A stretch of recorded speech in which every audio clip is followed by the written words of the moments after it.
Communiqué de la présidence de la République.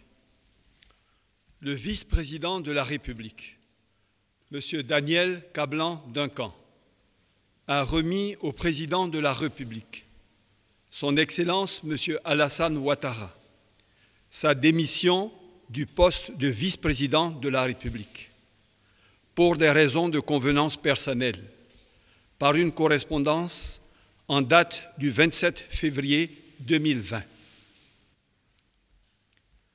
Après plusieurs entretiens, dont le dernier a eu lieu le mardi 7 juillet 2020, le président de la République a pris acte de cette démission et a procédé le mercredi 8 juillet 2020 à la signature d'un décret mettant fin aux fonctions de M.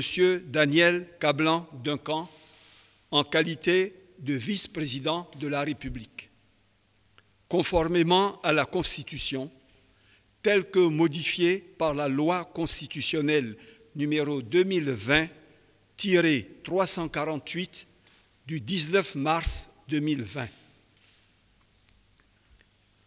Le président de la République voudrait rendre hommage à un grand serviteur de l'État, un homme de devoir et d'engagement.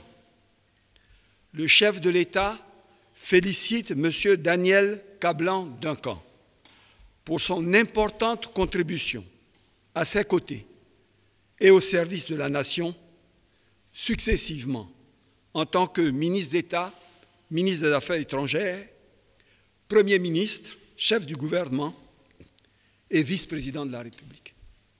Fait à Abidjan le 13 juillet 2020.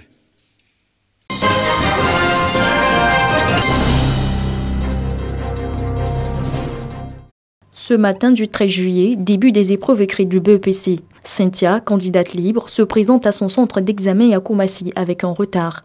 Il lui a fallu aller chercher sa convocation, oubliée à domicile ce matin.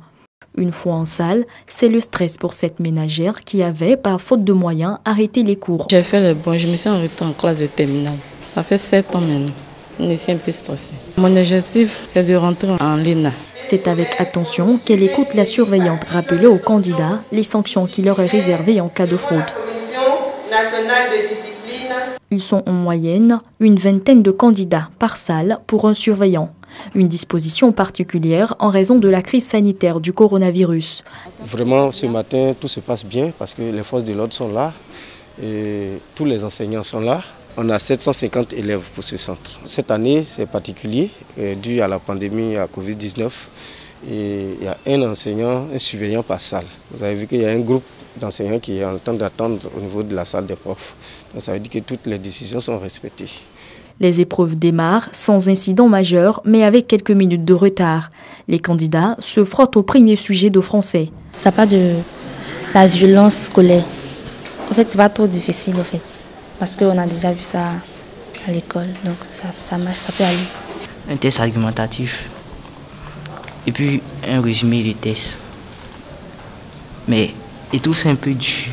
Dans la commune de Marcory, les candidats sont tous en salle, en pleine réflexion. N'empêche, le président de jury fait le tour des salles pour s'assurer du bon respect des mesures barrières. Nous, notre premier travail aujourd'hui a été de sensibiliser les enfants sur les mesures barrières. C'est pourquoi nous sommes dehors, nous sommes dans les salles pour leur dire que c'est vrai, il y a l'examen, mais les mesures barrières contre cette pandémie. Débuté ce 13 juillet, les épreuves écrites du BEPC et tests d'orientation prendront fin le 15 juillet 2020. Ce sont 503 472 candidats répartis dans 799 centres qui sont concernés.